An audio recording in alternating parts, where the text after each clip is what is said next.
Today, we're going to talk about how to sell your home for absolute top dollar.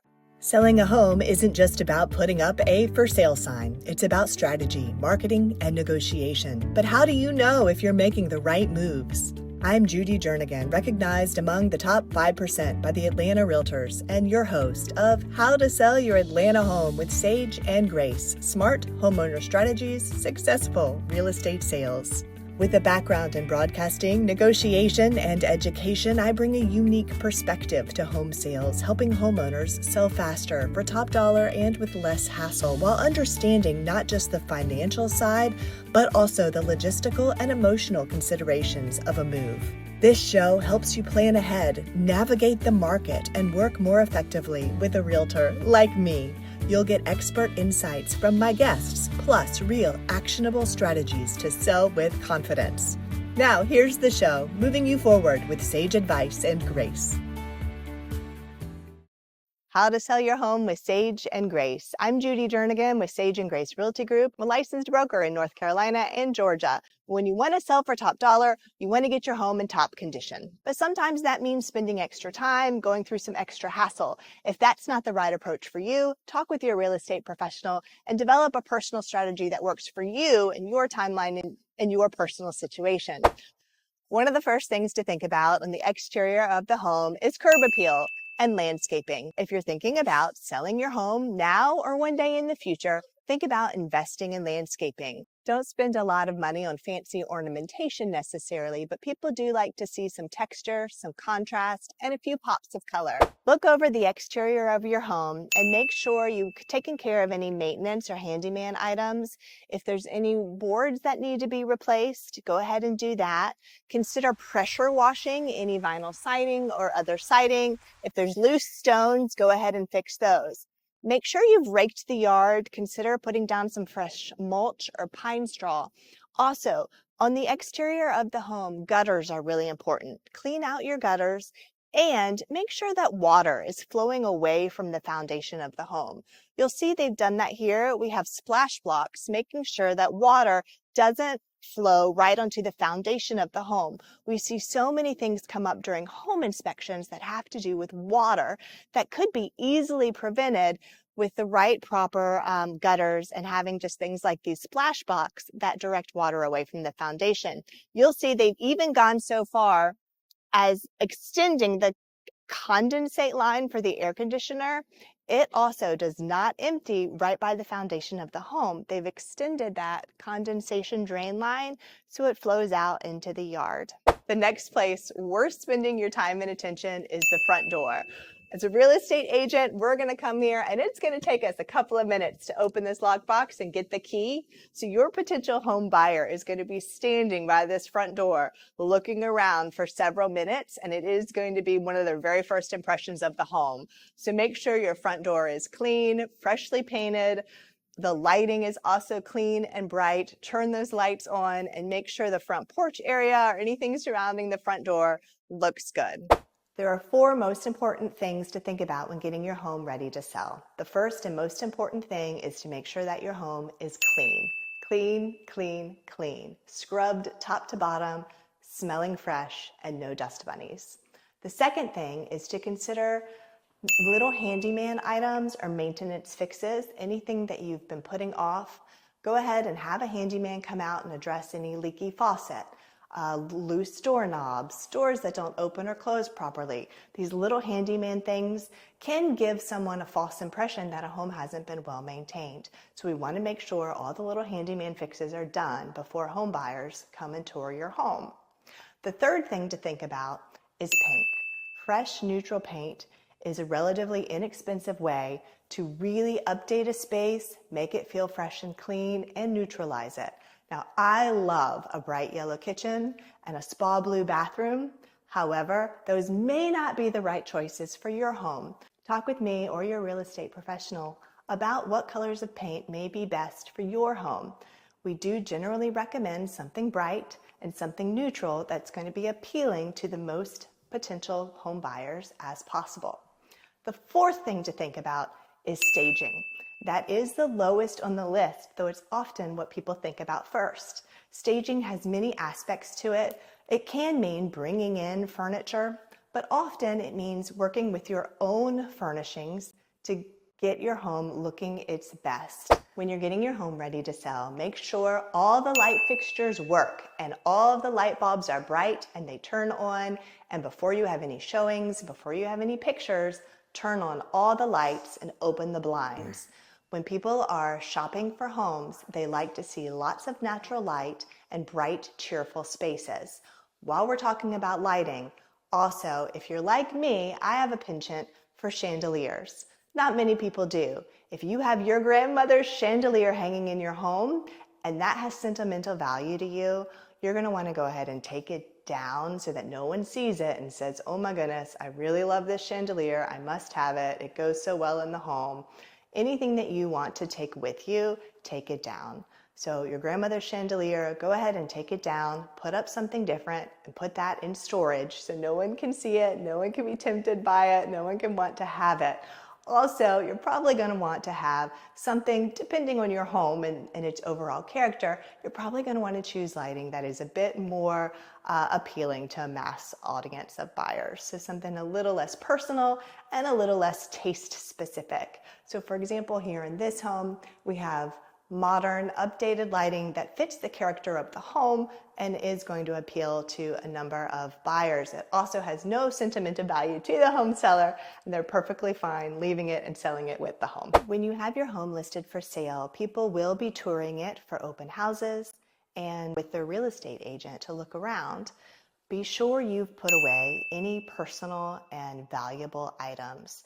People think about that for people coming through the home, but we also have to think about your home's going to be photographed, and all those photos are going to be shared on the World Wide Web for the world to see.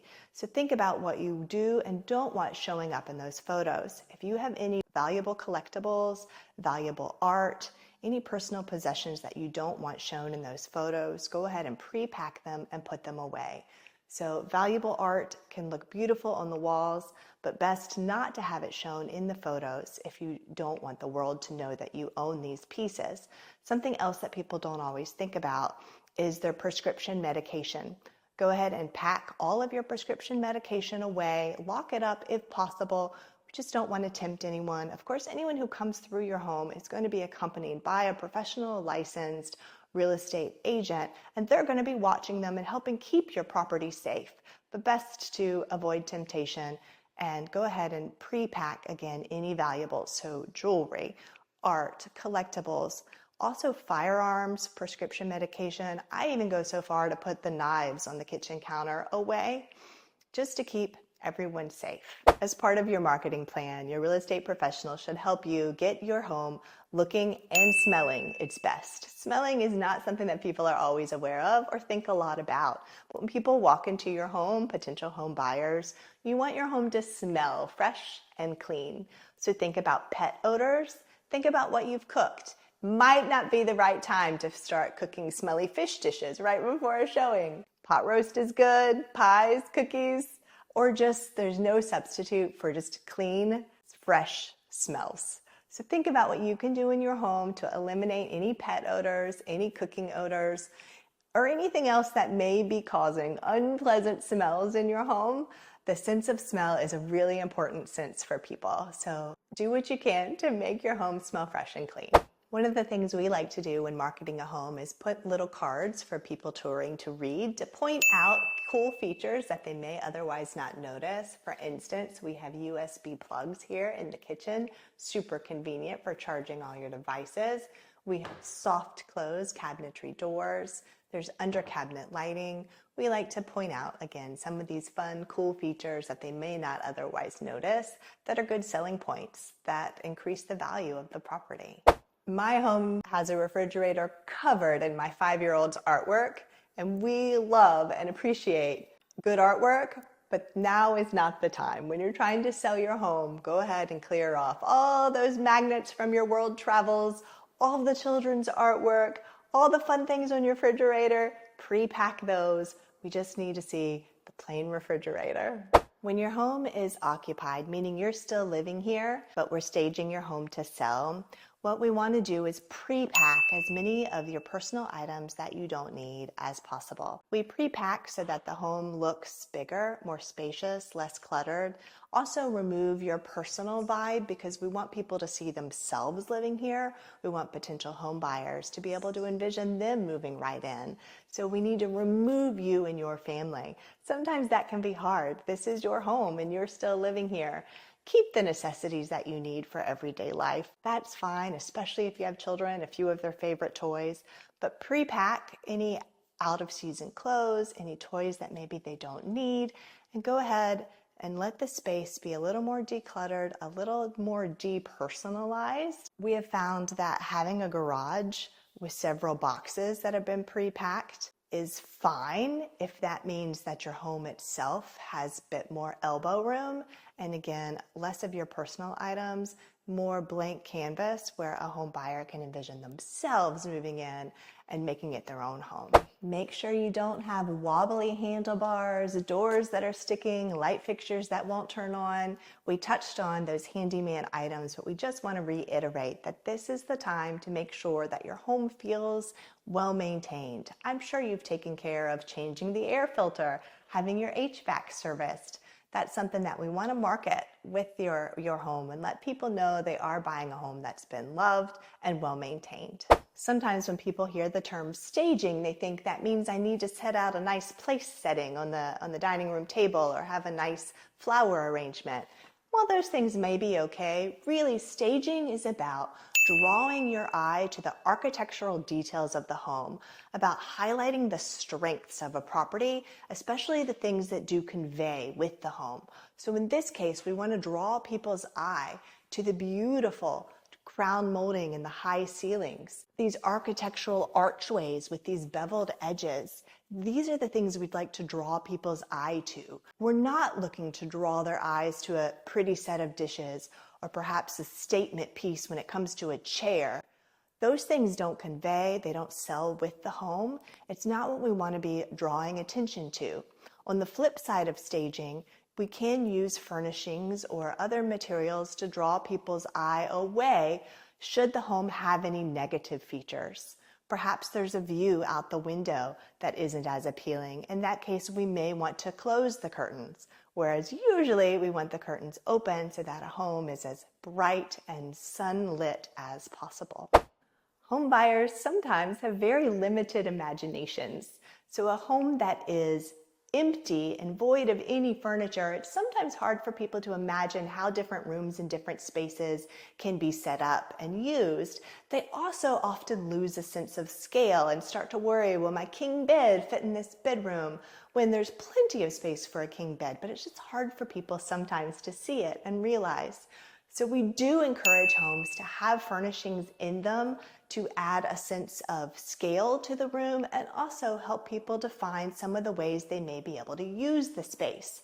So for instance, a home that could be used as a bedroom or an office, go ahead and decide the highest and best use of that room and work with your staging professional, your realtor, or yourself to set up that room. If it's going to be an office, set it up as an office to let potential home buyers know that's one of the great options of using that space. I did an open house last winter where the electricity had accidentally been turned off. It was a vacant home and there was no heat in the property. It was freezing cold. I spent 2 hours bundled up in my winter coat and gloves. It was one of those rare, really cold days in Georgia. And when potential home buyers came through the open house to tour, they only stayed a couple of minutes because they were cold. So when you have your home on the market ready to sell, keep in mind the comfort of the people visiting. If it's cold outside, turn the heat on. If it's a really hot day, you're going to need to have the air conditioner on. Keep your home at a comfortable level so that people can come through and feel warm and cozy or cool and refreshed. It goes a long way towards making sure that they feel comfortable and inviting and can see themselves living in the property. People are going to spend the most time when they're touring your home and when they're looking at pictures and videos online, studying the kitchen, the great room, and the primary suite. So when you are getting your home ready to sell, focus your efforts first and foremost on the kitchen, the great room, and the primary suite. Make sure all the things we've talked about you've applied, that the kitchen is clean, clean, clean and smells good, that the great room is cozy and comfortable and clean and there's no handyman or maintenance issues. Make sure that your primary suite has fresh paint and appeals to as many home buyers as possible, and you've pre-packed personal belongings and of course prescription medication.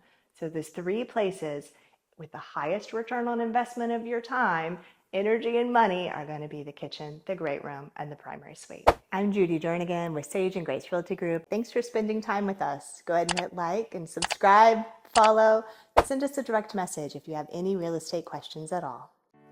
Thanks for joining us on How to Sell Your Atlanta Home with Sage and Grace. I'm Judy Jernigan, and I love helping homeowners sell smarter with less stress and better results. Who do you know with real estate questions? Please connect us so we can make confident, well-informed decisions and get the best possible outcomes together. If you enjoyed this episode, be sure to like, subscribe, and leave a 5-star review. It helps more homeowners get the smart strategies they need for a successful sale. Head to sageandgracere.com to learn more about working with me and the Sage and Grace real estate team. Explore all our show episodes, and when you're ready, book a chat directly with me, Judy Jernigan, moving you forward with sage advice and grace.